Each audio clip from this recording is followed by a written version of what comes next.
itu sebabnya sekarang dalam Islam penyakit yang sebenarnya kita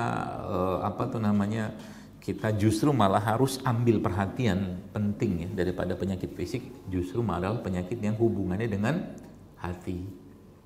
Itu dia masalahnya. Ya, dan ini banyak orang nggak sadar ya, bahwa setiap organ dalam tubuh kita ini, jantung kita, tangan kita, bahkan limpa kita, paru kita, ginjal kita, semua ada emosi yang Allah taruh di situ. Ya, makanya kenapa Allah mengatakan atau Nabi mengatakan dalam sebuah hadis, Innallaha la yanzuru ila suwarikum. Allah nggak lihat rupa kalian, kata Nabi SAW. Walaki yanzuru ila a'malikum. Allah nggak lihat amal-amal kalian, kata Nabi.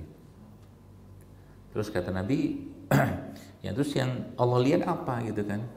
Ternyata disebutkan situ bahwa yang Allah lihat adalah hatinya kalian, qulubikum, gitu kan? Hati. Makanya kita ini kan hati kita udah berantakan, minta ampun. Berantakan seberantak-berantaknya. Curiga gampang, benci gampang, marah gampang, dendam gampang. Coba lihat.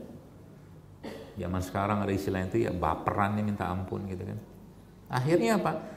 Dia, Bapak sekalian, kita berjalan di bumi ini tuh dengan perasaan-perasaan yang nggak penting, nggak perlu. Bahkan saya katakan kepo itu dalam urusan yang tidak penting, tidak perlu. Itu penyakit loh itu. Tetangga makan apa, makan pagi, makan siang, makan malam, tahu kita kan yang sekarang kan? Penyakit itu, ngapain? Apakah itu dalam syariat diatur? Diatur. Nabi bilang apa?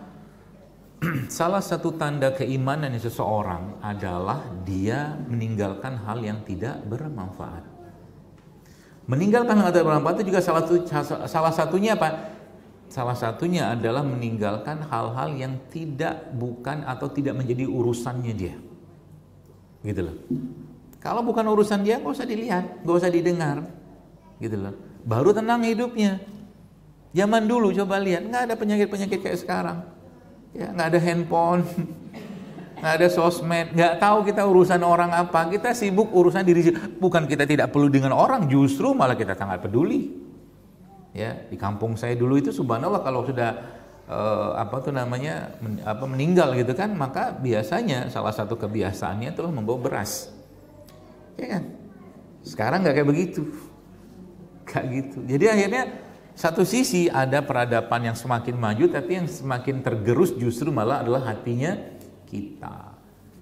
Ya, kalau Anda lihat angka-angka penyakit, misalkan ada kanker lah, autoimun, itu semua adalah latar belakang. Kenapa diabetes sekarang luar biasa besar angkanya? Itu semua adalah latar belakang yang sifatnya dengan, kalau kita kembali ke konsep dalam Islam, maka kembalinya ke qalbu atau hati tadi. Itu aja.